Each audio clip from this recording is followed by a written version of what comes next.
Bonatata Nzambi Amazulu, le Père éternel, créateur des cieux et de la terre. Ok, à lui seul revient la gloire, l'honneur, la puissance pour l'éternité. Au nom puissant de notre puissant roi qui vient bientôt nous délivrer. Isaya Congo, Malakima Congo, Makaya Congo,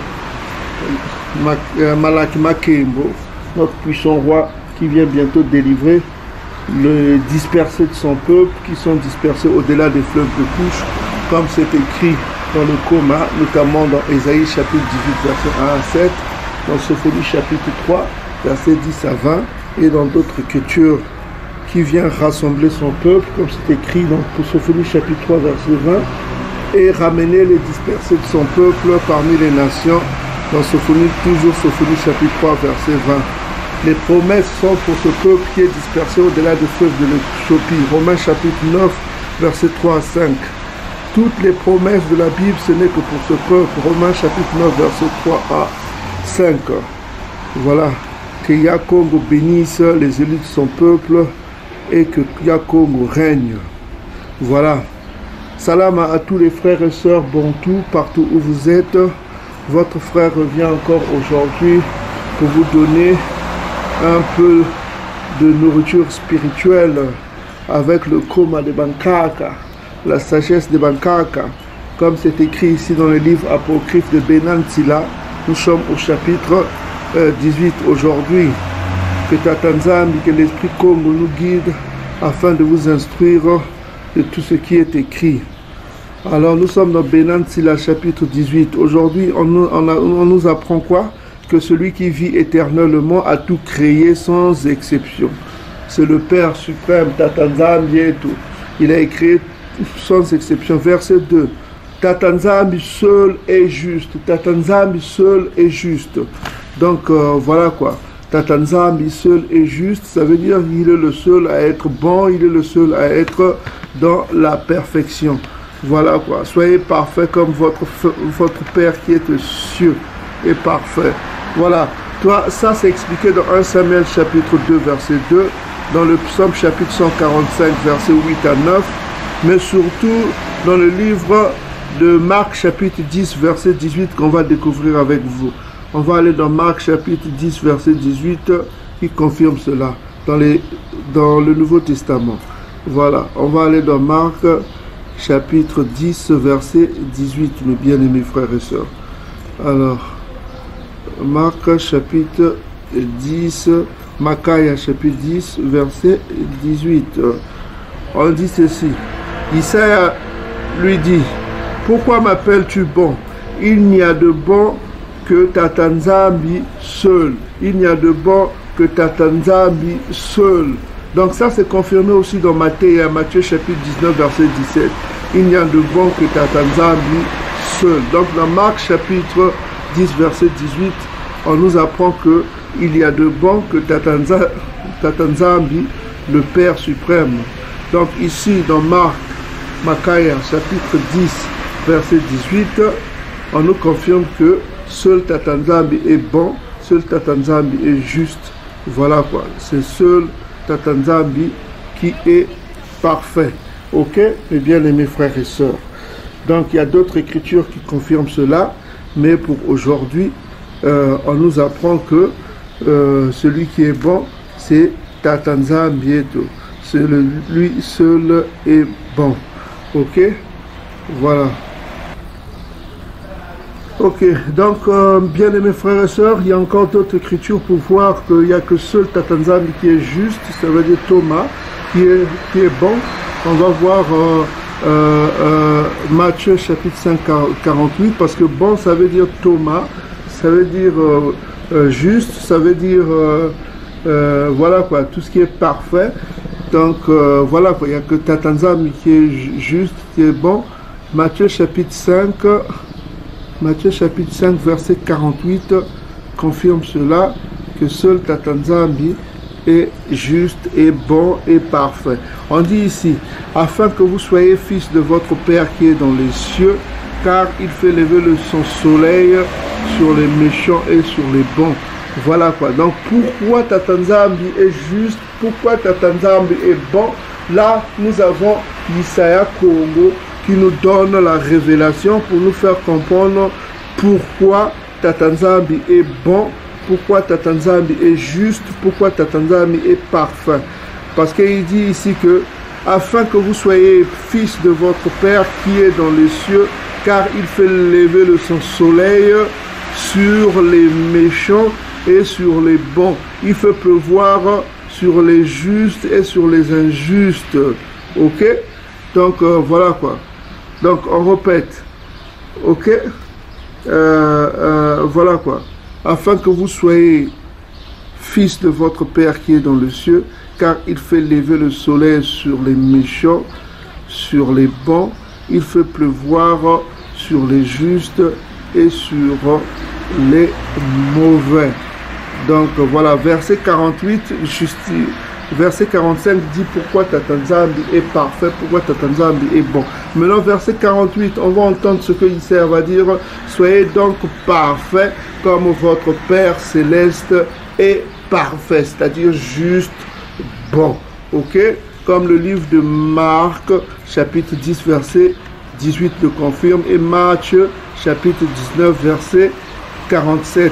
Donc on va finir encore une autre écriture qui confirme cela, que seul Tata Nzambi est bon. On va aller dans l'Ancien Testament parce qu'on n'a pas encore visité l'Ancien Testament. On va finir avec le psaume chapitre 145.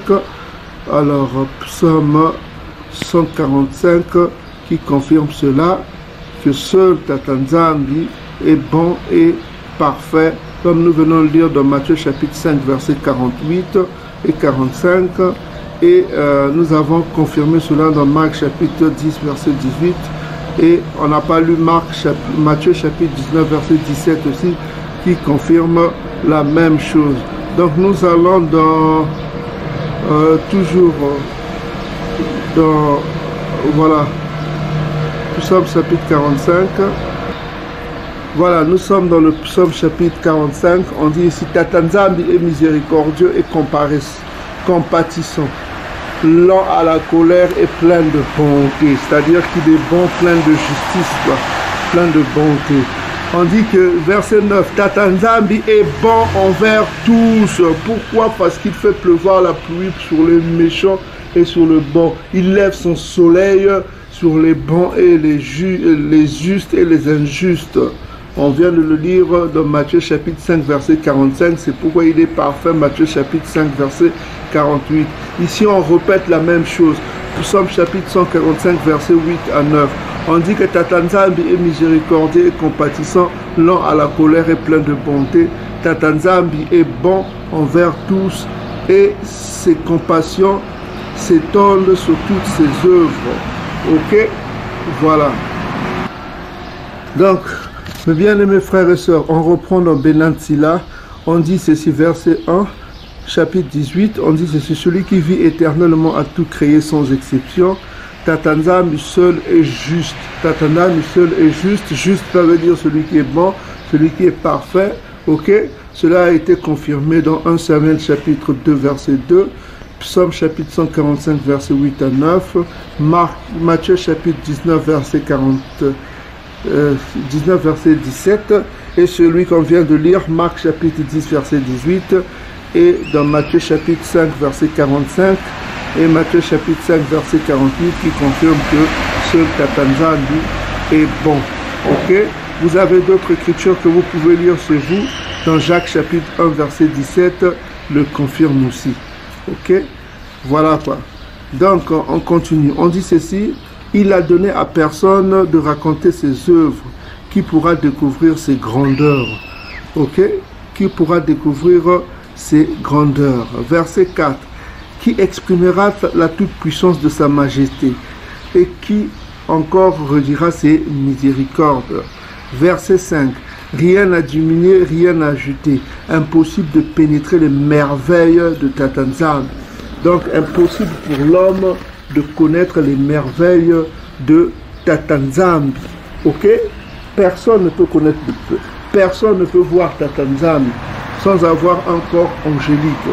Ok? C'est pourquoi, quand vous allez Je disais, personne ne peut voir Tata Nzambi, parce que voir Tata Nzambi, c'est un rendez-vous pour les élus Bantou. Parce que nous ne pouvons pas voir Tata Nzambi avec nos corps charnels, nos corps poussière, venant de la poussière. C'est pourquoi Isaiah Congo, dans sa grandeur, dit ceci que, Matthieu chapitre 5, verset 8, il dit, heureux ceux qui ont le cœur pur, car ils verront dans le futur, ils verront Tata Nzambi et tout. Ils verront Tata Nzambi. Donc, comme c'est confirmé dans le livre de Corinthiens, il faut un corps spécial, il faut un corps céleste pour voir Tata Nzambi. Parce qu'avec nos corps faits de poussière, hérités du péché d'Adam, nous ne pouvons pas voir Tata Nzambi et tout. Donc, pour voir Tata Nzambi, il faut un corps céleste. Ok? Les corps célestes, c'est une promesse. Comme on a dit tout à l'heure au début de la vidéo, les promesses, c'est fait pour les élus Bantou. Pour les Bantous uniquement. C'est pourquoi Romains chapitre 9, verset 3 à 5 confirme que les promesses de la Bible, ça ne concerne que les élus Bantous. Donc, voir Tata Nzambi, c'est un rendez-vous. Tout ce qui s'est manifesté devant Massa, tout au long de l'histoire biblique, ce n'est que le reflet de sa lumière qui est Yakongo. Personne n'a vu Tata Nzambi et tout. Ok? Voir Tata Nzambi, c'est un rendez-vous. Ok? Heureux ceux qui ont le cœur pur, car ils verront dans le futur Tata Nzambi et tout. Donc on reprend dans Benantila, chapitre 6, on dit que quand l'homme finit de chercher, il n'est qu'au commencement. Quand il s'arrête, il ne sait que penser. Ok? Verset 7. Qu'est-ce que l'homme et à quoi est-il bon?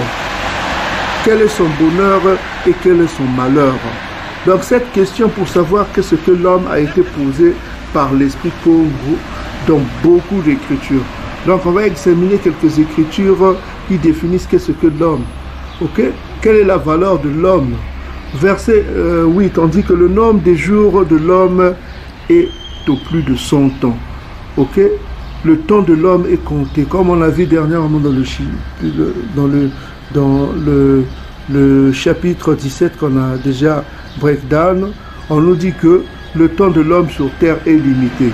Cela se confirme dans Genèse chapitre 6, verset 3, qu'on a vu déjà, et dans Psaume chapitre 90, verset 10, qui confirme que le temps de l'homme sur cette terre est limité. Ok, mes bien-aimés frères et sœurs. Donc, voilà quoi. Le temps de l'homme sur cette terre est limité. Qu'est-ce que l'homme? On pose la question. Parce que son temps sur cette terre est limité. On va voir quelques écritures qui confirment cela. On va aller d'abord, je crois, le psaume chapitre 8, verset 4 à 6, je crois. Alors, on va aller dans le psaume chapitre 8, qui confirme cela. Et 6, voilà. Psaume chapitre 8, verset 4. On dit ici, Psaume chapitre 8, verset 4, on pose la même question. Qu'est-ce que l'homme pour que tu te souviennes de lui? Ça, c'est les anges qui posent la question, les malades qui posent la question à Tata Nzambi. Qu'est-ce que l'homme pour que tu te souviennes de lui?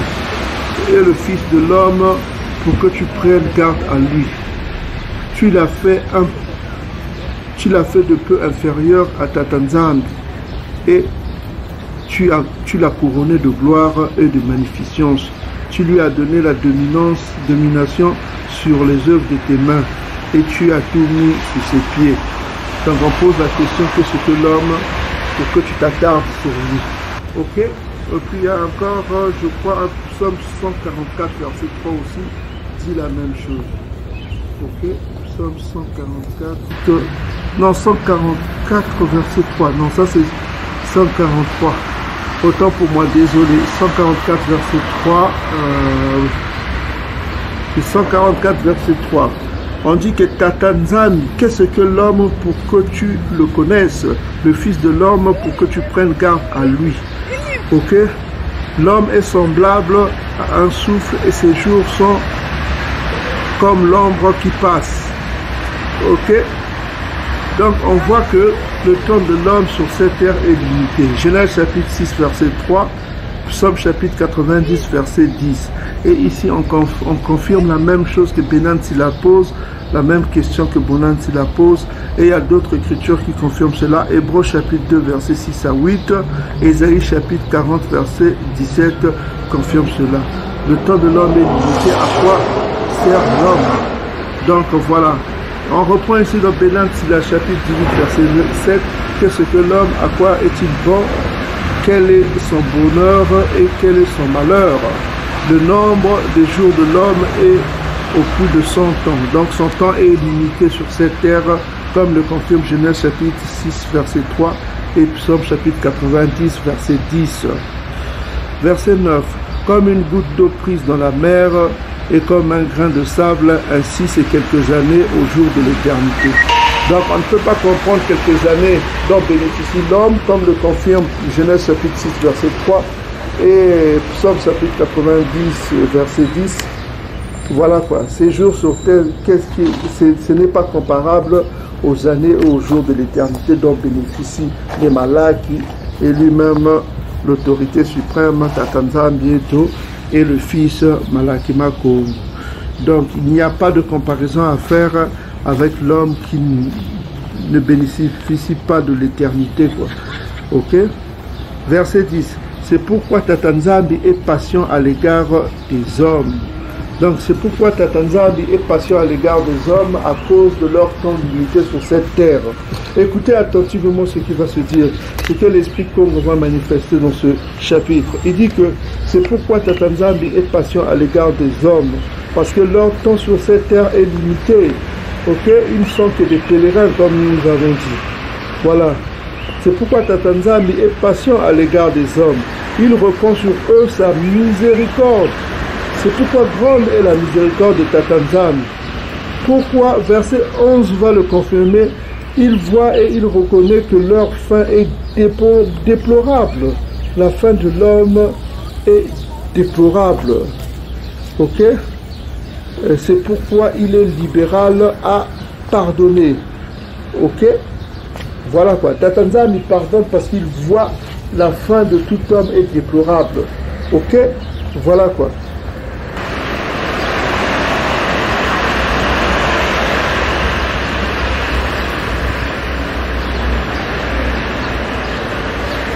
Donc nous revenons encore dans le coma, Benan Silla. Et puis on nous dit que c'est que l'homme, ok, le nombre de ses jours sont limités, ok.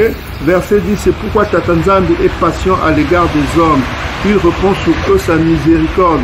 Donc sa miséricorde est abondante à l'égard de l'homme. Parce que, verset 11, il voit et reconnaît que leur fin est déplorable. La fin de l'homme est déplorable à cause de son temps limité sur cette terre. Genèse chapitre 6, verset 3. Psaume chapitre 90, verset 10. Le temps de l'homme est limité. Il voit la fin de l'homme est déplorable. C'est pourquoi Tatanzambi est patient. Ok? Voilà quoi. Il voit et reconnaît que leur fin est déplorable. C'est pourquoi il est libérable à pardonner. Ça nous rappelle quoi? Ézéchiel chapitre 18, verset 23 qu'on va découvrir avec vous. Ézéchiel chapitre 18, verset 23 dit quoi? Ce que je désire, dit l'Esprit Congo, ce que je désire est que le méchant meure. Donc voilà, ce que je désire, est-ce que le méchant meurt? C'est la question que l'Esprit Congo dit. Est-ce que ce que je désire est que le méchant meure? Dit Yakongo, n'est-ce pas qu'il change de conduite et qu'il vive? Ok? Donc ce que désire Tatanzambi, ce n'est pas que le méchant meure. Ce que désire Tatanzambi, c'est qu'il change de conduite et qu'il vive. Ok, vous comprenez qu'il change de conduite et qu'il vive. C'est-à-dire qu'il passe de la repentance à la vie. Ok? Non qu'il reste dans l'endurcissement à la mort. Ok? Voilà quoi. Verset 24. Si le juste se détourne de sa justice et commet l'iniquité, s'il imite toutes les abominations du méchant, vivra-t-il? Toute sa justice sera oubliée parce qu'il s'est livré à l'iniquité et au péché. À cause de cela, il mourra. Même le juste, s'il change de voie, il devient méchant, il mourra. Vous comprenez ce que veut dire? Ok? Donc c'est pourquoi que Tatanzambi est patient, il veut que l'homme change. Pourquoi? Parce que le salaire du péché, c'est quoi? C'est la mort. Romains chapitre 6, verset 23. Romains chapitre 6, verset 23, le salaire du péché, c'est la mort. Donc Tatanzambi ne souhaite pas la mort du pécheur, ce qu'il souhaite, c'est que le pécheur change afin qu'il vive. Mais s'il ne change pas, il connaîtra la mort. Il connaîtra la mort. C'est ce qui est écrit ici dans Ézéchiel chapitre 18, verset 23 à 24. Donc on reprend encore et on voit que le temps de l'homme est limité. Tatanzambi voit et il reconnaît que la fin de l'homme est déplorable. C'est pourquoi il est libéral, il est prêt à pardonner. Ok? Verset 12. La miséricorde de l'homme s'exerce envers son prochain. Lévitique chapitre 19. Mais la miséricorde de Tatanzambi s'étend à toute chair. Ok? À toute chair. Il reprend, il corrige, il instruit. Il ramène au bercail comme le berger son troupeau. Il corrige, voilà quoi. Il châtie en quelque chose, voilà quoi. Et il instruit, ok? Pourquoi il instruit? Il donne ses avertissements dans les songes. Job 33, verset 14 à 15. Tatanzambi parle aux hommes à travers les songes. Il donne ses avertissements à travers des songes. Job chapitre 33, verset 14 à 15. Mais si l'homme n'écoute pas les songes, les avertissements, ok, sur ses péchés, sur son égarement, qu'est-ce qui va lui arriver? Comme on vient de le lire dans Ézéchiel chapitre 18, versets 23 à 24, et jusqu'à même à 25. Voilà quoi. Tout homme qui ne se repent pas connaîtra la mort. Ok, Tatanzambi ne veut pas la mort du pécheur, il veut que le pécheur change et que le pécheur vive. Change. C'est ça le mot-clé. Il faut qu'il change afin qu'il reçoive la vie. Verset 13. Il a pitié de ceux qui reçoivent la correction. Donc on dit ici que Tatanzambi a pitié. Il a le tiadi de ceux qui reçoivent la correction. Ok? Et ceux qui sont prêts d'accomplir ses préceptes. Vous comprenez? Il a pitié. Il accorde sa miséricorde à ceux qui reçoivent la correction et ceux qui sont prêts d'accomplir ses préceptes. Ceux qui se disent que vraiment je veux accomplir les préceptes du Très-Haut. Je veux faire ce qui est juste. Ok? Ceux qui s'accomplissent à faire les préceptes du Très-Haut. Donc il est prêt à les... Voilà quoi. Il a pitié de ceux-là. Vous comprenez bien, verset 13. Tatanzambi a pitié de ceux qui reçoivent la correction et ceux qui sont prêts d'accomplir ses préceptes. Ok? Donc, verset 14. Mon fils, à tes bienfaits n'ajoute pas l'injure, ni à tous tes dons des paroles qui excitent la tristesse. Ok? Donc, vous voyez que Tatanzambi n'accorde la miséricorde n'est pas un don gratuit. La miséricorde se mérite. Là, nous rentrons dans quoi? Dans Proverbes chapitre 28, verset 13 à 14. Voilà quoi. Tu confesses tes péchés, ok? Tu confesses tes péchés, tu les délaisses et que tu vives continuellement dans la crainte de Tatanzambi. C'est en faisant cela que tu reçois le pardon, le tiad. Tu reçois le pardon de Tatanzambi. Ok? Quand tu changes de direction, tu laisses une mauvaise direction, tu vas dans la bonne direction de Tatanzambi et tout. Donc c'est pourquoi verset 14 on dit: mon fils, à tes bienfaits n'ajoute pas l'injure, ni à tous tes dons des paroles qui excitent la tristesse. Ok? Qu'est-ce qui excite la tristesse? C'est la vie dans le péché. Verset 15. La rosée ne rafraîchit-elle pas les ardeurs du vent? De même, une parole vaut mieux qu'un don. Ne vois-tu pas que la parole est meilleure que le don? L'homme gracieux unit les deux ensemble. L'insensé fait d'aigres reproches et le don de l'envieux dessèche les yeux. Ici on dit que avant de parler, examine-toi et à l'heure de l'enquête tu trouveras grâce. Donc, toujours est-il, avant de parler, examine-toi. On l'a vu dernièrement dans Bénin Sila, Siracide chapitre 11, versets 7 à 9. Donc, avant de parler, il faut faire attention parce que les paroles que tu prononces peuvent avoir un impact positif ou négatif sur ton sort. Car le jour du jugement, on se souviendra de ça, ok? De tout ce que tu auras professé, tout ce que tu auras dit. Donc, ici, on dit que avant de parler, instruis-toi, ok? Avant de parler, instruis-toi. Avant la maladie, soigne-toi, ok? Soigne-toi. Avant le jugement, examine-toi. Donc, avant le grand jugement qui arrive, examine-toi. Est-ce que tu vis selon le coma? Est-ce que tu vis selon le monde? Parce que l'amour du monde, c'est la haine de Tatanzambi. Jacques chapitre 4, verset 4. Donc, on dit ici, on met en garde. Avant de parler, instruis-toi. Avant la maladie, soigne-toi. Avant le jugement, examine-toi. Et à l'heure de l'enquête, tu trouveras grâce. Ok? Avant d'être malade, humilie-toi. Parce que la maladie, c'est le résultat du péché. Ça, on le verra plus tard dans Siracide chapitre 38, verset 9 à 10. Hein. On le verra plus tard dans Siracide chapitre 38, verset 9 à 10, que la maladie est le résultat des multiples transgressions du péché. Ok? Donc, on dit ici que avant d'être malade, humilie-toi. Et quand tu es dans le péché, reviens à Tatanzam. Donc, on dit ici, on met en garde. Quand tu es dans le péché, reviens à Tatanzam. C'est quoi? C'est la repentance. Quand tu es dans le péché, repens-toi, en quelque sorte, ce qu'on veut dire. Proverbe chapitre 28, verset 13 à 14. Ok? Avoue tes péchés, délaisse, abandonne tes péchés et surtout vis continuellement dans la crainte de Tatanzam. Ainsi tu obtiendras la miséricorde, le pardon de tes péchés. Ok, mes frères et sœurs? Et que tu ne les fasses plus. Va et ne pêche plus. Souvenez-vous de ce que la grâce représente. Donc, on dit ici, verset 20, avant d'être malade, humilie-toi. Et que quand tu es dans le péché, reviens à Tatanzam. Comment on revient à Tatanzam? En respectant ses ordonnances, ses principes, en respectant sa loi qui n'était écrite dans le coma. Ok? Si tu étais voleur, arrête de voler. Si tu étais adultère, arrête d'être adultère. Si tu avais des femmes étrangères, divorce. Ok, si tu avais des femmes étrangères, divorce, comme c'est écrit dans le livre de Esdras, que vous pouvez lire.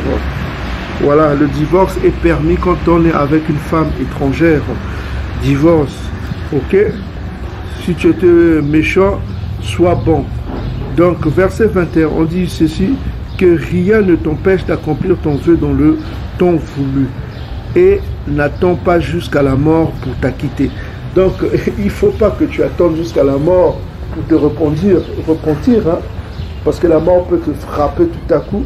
Quand tu es dans la possibilité de te repentir, fais-le aussi vite que possible. Ok? Verset 22, on dit ceci, avant de faire un vœu, prépare-toi et ne sois pas comme un homme qui tente Tatanzam bientôt. Donc, avant de faire un vœu, repens-toi et ne sois pas comme un homme qui tente Tatanzam bientôt. Donc, quand tu fais le vœu, fais attention à toi. Hein. Il ne faut pas prendre à la légère les vœux que tu fais. Ok? On va le voir dans Proverbe chapitre 20. Non, on commence par Deutéronome chapitre 23, versets 22 à 24. Ok? Ça, vous pouvez le lire chez vous. Deutéronome chapitre 23, versets 22 à 20. Non, on va le lire quand même. Parce qu'il faut faire attention quand vous faites des vœux. Hein. Quand vous faites des vœux, il faut faire attention. Il faut les accomplir aussi possible que pour... Voilà quoi. Deutéronome chapitre 23, parce que c'est la loi. Hein. Les gens détestent la loi de Massa, alors que la loi de Massa a des aspects positifs dans la vie. Hein? Quand tu fais un vœu, il faut respecter tes vœux. On dit ici, Deutéronome chapitre 23, verset 22 à 24. Voilà, on dit ceci. Si tu t'abstiens de faire un vœu, tu ne commettras pas de péché, un péché. Donc, si tu évites de faire un vœu, de faire une promesse, quoi, évite de faire des promesses que tu ne peux pas accomplir. Mieux vaut fermer ta bouche de dire que je ne peux pas l'accomplir parce que je n'ai pas les moyens. Quand tu promets à quelqu'un, il faut accomplir tes promesses. Ok? Quand tu fais une promesse, il faut garder tes promesses. C'est ce qu'on veut nous dire, c'est des vœux. Si tu t'abstiens, si tu évites quoi, de faire un vœu, tu protèges ton âme. Parce que si tu t'engages à faire un vœu, il faut accomplir ce vœu-là. Il faut accomplir cette promesse-là. Ok? Donc c'est pourquoi on dit, on met en garde ici, la loi qui est écrite. Si tu t'abstiens de faire un vœu, une promesse, tu ne commettras pas un péché. Mais tu observeras et tu accompliras ce qui sortira de tes lèvres. Donc on dit ici, quand tu fais un vœu, tu observeras et tu accompliras ce qui sortira de tes lèvres. Donc ce que tu as dit, ce qui est sorti de tes lèvres, il faut que tu l'accomplisses. Par conséquent, les vœux que tu feras volontairement à Tatanzambi, ton Dieu, et que ta bouche aura prononcé. Fais attention quand tu fais un vœu à Tatanzambi.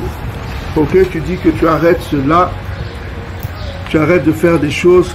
C'est pourquoi on dit quand tu fais ta confession, que tu confesses tes péchés, tu les avoues, tu dis que tu vas les délaisser, il faut vraiment délaisser tes péchés. Parce que c'est un vœu que tu fais, c'est une promesse que tu fais. Donc quand tu fais une promesse à ta Tatanzambi, accomplis-les aussi vite que tu peux, hein, parce que ce n'est pas une blague. Ok? Ok? Donc c'est ce qu'on nous dit ici, en ce qui concerne le vœu.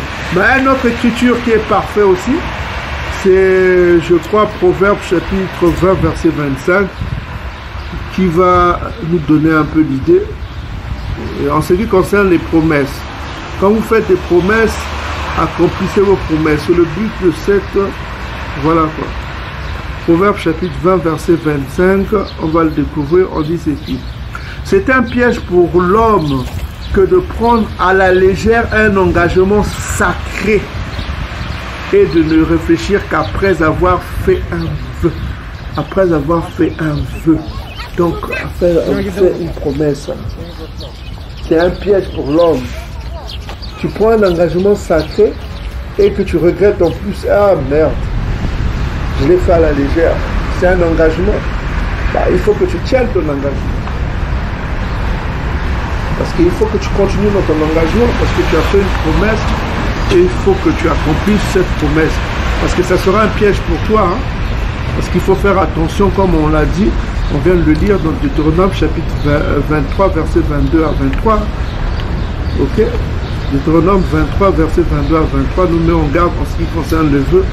Il faut, quand tu fais un vœu qui sort de ta bouche, il faut l'accomplir. Hein? Parce que ce n'est pas la légère. C'est pourquoi on dit ici dans Proverbe chapitre 20, verset 25, c'est un piège pour l'homme que de prendre à la légère un engagement sacré et de ne réfléchir qu'après avoir fait un vœu. Donc quand tu fais une promesse, il faut l'accomplir, tout ce qui est sorti de ta bouche. Ok? Donc on reprend ici. Ah, ok. Verset 21, que rien ne t'empêche d'accomplir ton vœu dans le temps voulu, et n'attends pas jusqu'à la mort pour t'acquitter. Ok? Sinon ça sera un piège pour toi, hein, comme on vient de le lire dans Proverbe chapitre 20, verset 25. Verset 22, on dit quoi? Avant de faire un vœu, prépare-toi. On te met en garde. Avant de faire un vœu, prépare-toi. C'est comme ce qu'on vient de lire dans Deutéronome chapitre 23, verset 22 à 23. Hein.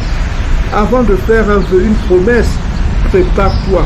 Et ne sois pas comme un homme qui tente Tatanzambi, parce que tu ne tenteras pas Tatanzambi. C'est écrit dans le commun. Faites attention, ne tentez pas Tatanzambi quand vous faites des vœux. Ok? Des promesses. Il ne faut pas prendre à la légère ce qui sort de ta bouche. Verset 23. Songe à la colère du dernier jour, c'est-à-dire du jugement, au temps de la vengeance où Tatanzambi détournera son visage. Ok?